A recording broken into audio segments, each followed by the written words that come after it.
Yes, give it up everybody from Brussels, Danny Mora!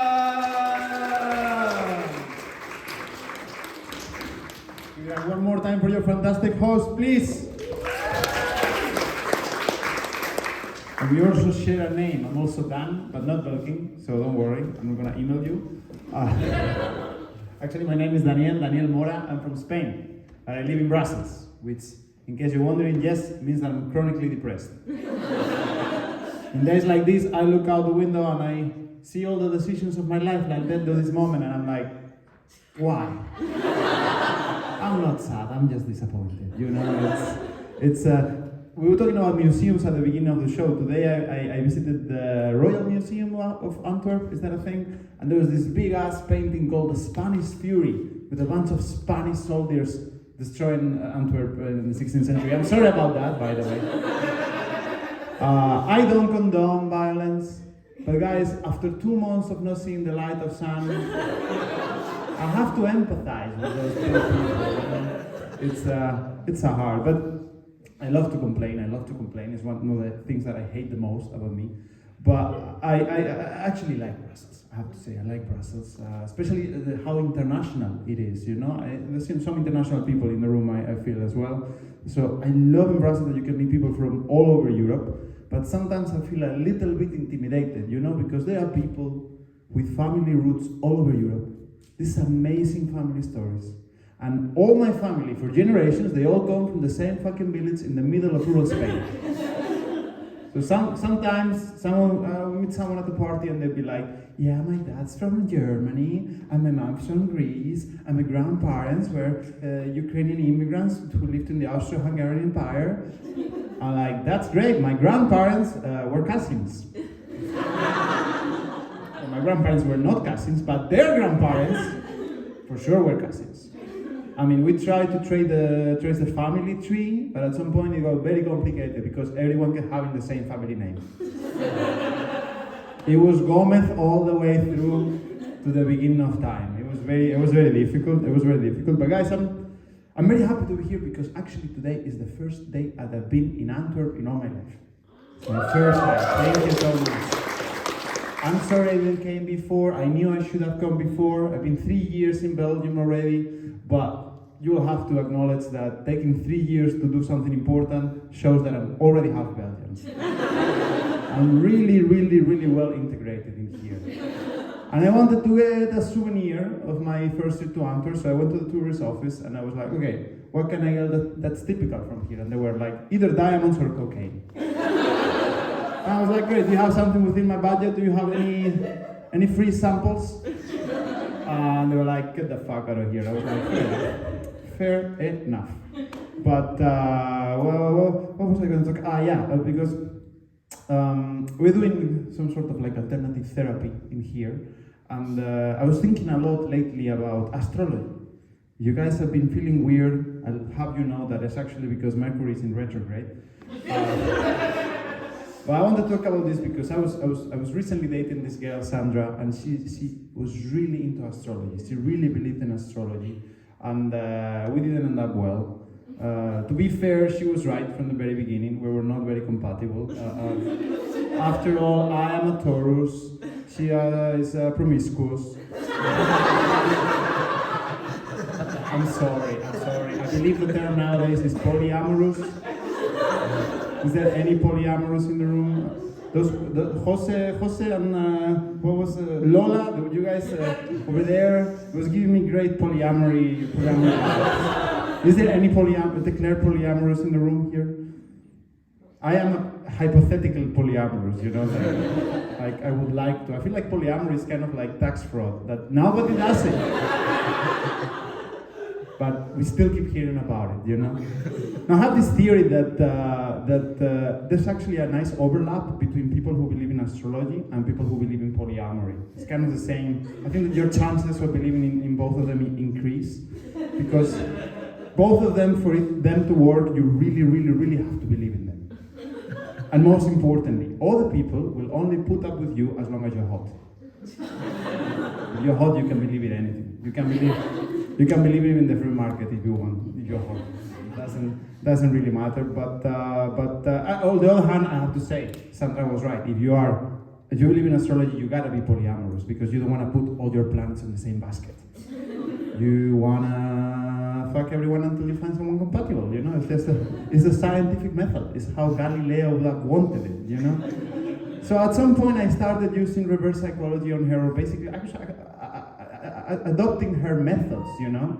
And started believing in astrology myself because it provides such good excuses. Sometimes she will be like, Daniel, did you do the dishes? And I will be like, no, sorry, Mercury was in retrograde. Daniel, were you hitting all my friends? I was like, new moon. Daniel, did you just fart? I was like, nah, it was a solar storm. By the way, solar storms, real, by the way, they're real. In fact, I'm sensing one right now. But yeah, just to come clean before I call Dan, Sandra is not real. But then again, neither is astrology. So, can we get down on stage? Let's go. Let's go. I have some people with some problems.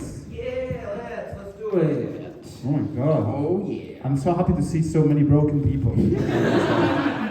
Should I go? Yeah, go for it. I'm meeting my ex tomorrow to get my stuff, but he wants to get together. Oh, yes. Well, we've all been here. Just so you know, it's gonna happen. And you're gonna regret it. You're saying you will get back together? There will be like a fake get back together. It'll be like a trial period, and you're Yes. like, usually trial periods go before you buy the product. Why am I doing it after? You know when you cancel your Netflix subscription because you're like, I'm not gonna watch it, but then there's something that you like and you're like, oh, maybe 1 month. Yeah. And then like, nah. That's so nice that you think I have my own Netflix subscription. I don't have it either. We can share one like the pyramid, you know? We would need a third person to give us the password. Well, this one says, I hate teenagers. The slang, fashion, behavior, just everything about them. The thing is, I am a teen.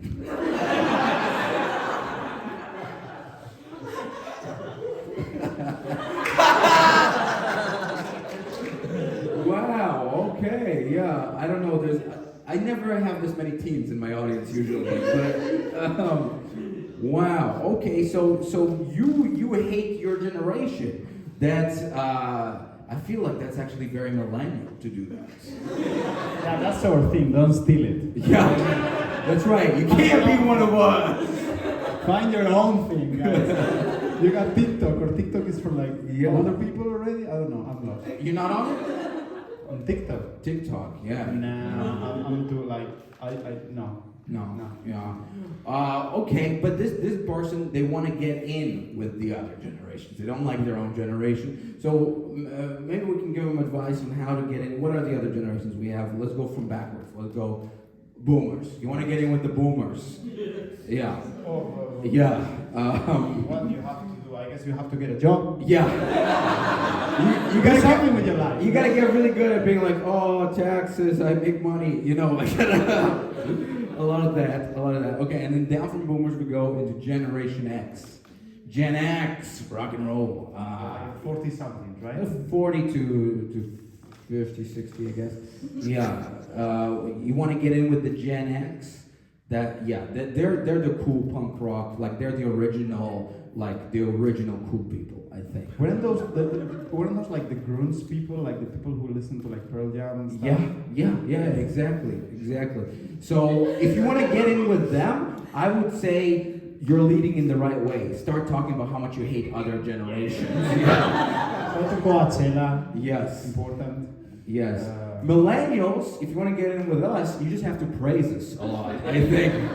Yes. We are so hard. We went through so much. Yes. Anything, any love that we can have. Yes. And ask us where we were during 9/11. We love that. Spoiler, we were not there. All right, let's do a couple more. Everyone? Yeah, go for it. Oh wow, this is good. This is good. I never get hard on my first dates. You never get Hard? Hard. Hard.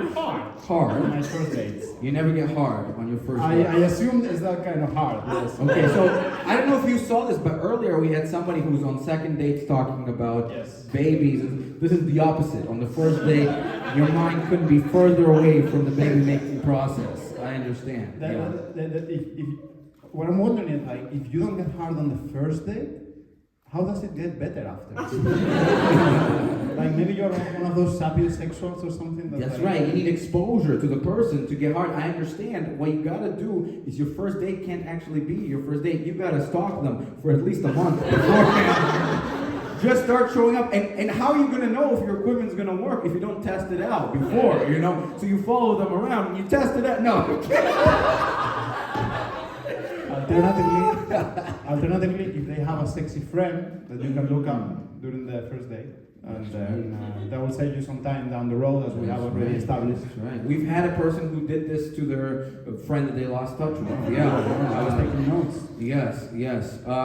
I've heard of some old-fashioned things that you can like eat and stuff that help, like ginseng. Ginseng. Have you heard of ginseng?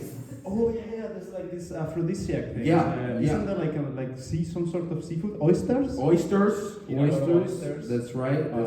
Ah. There's another one. I don't know if you heard of. It's like what do you call it?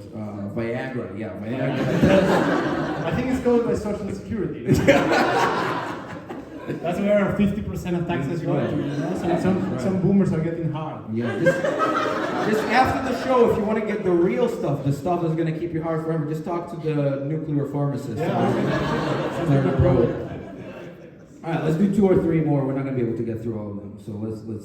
You have a good one? You have a juicy one? Yeah, actually, yeah. Okay. I like it. Okay, let's do it. This is it. My grandpa is a big stoner, but I'm the only one who knows. He is the one selling me the weed sometimes. I feel like this is the only reason I call him. And there's a question which is, does that make me a bad person? Yeah. That probably makes you a drug addict. And it runs in the family, apparently. It's not your fault. Yeah. I guess it skipped a generation. Yeah. But on the other hand, that's good advice for the teenager over there. If you want to connect with a boomer, they also smoke. Yes. Talk about what is Woodstock and where were you? 1969. Yes, the summer of. Okay. So you have a good deal. You get the family discount. You get the stuff that's been generationally tested. So that's good. The only thing is, as your grandpa is getting older with age, you know, you might need to take over the business. So, yeah, which is the plot of the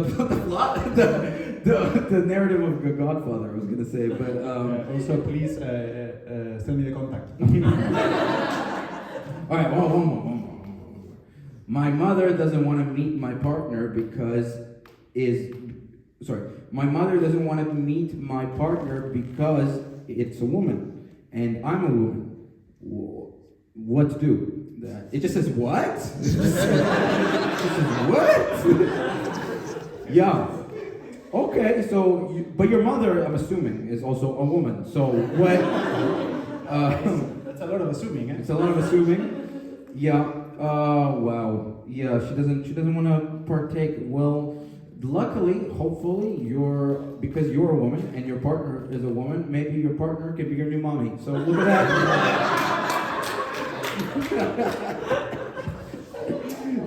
Yeah. I mean, on the other hand,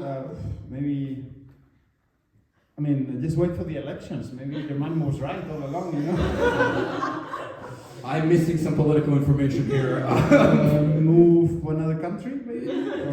Yeah. Is it in Belgium? Is there like a weirdness about this? I think it's okay, no? It's okay, right? Oh, okay. It's okay as in marriage is allowed and all that, right? Yeah. Where's your dad in all of this? Because maybe he will be more accepting. I think maybe what you can do is like present her with the advantages of having a woman instead of a man as a partner, like all the bad things that men do as couples, which I'm sure there are many. Yes. Like I wouldn't know, but I think there are a lot of advantages, and what do moms want out of their adult children is grandchildren, right? Oh, and what better way to promise grandchildren from two adults who can make their own separate grandchildren? So look at that. I think twice as many grandchildren. twice as many grandchildren. Give it up already, Danny Moore! That brings us to the end of our show. Give yourself a round of applause for all your awesome problems. We couldn't make it through all the problems, so if you come again to a show, let us know.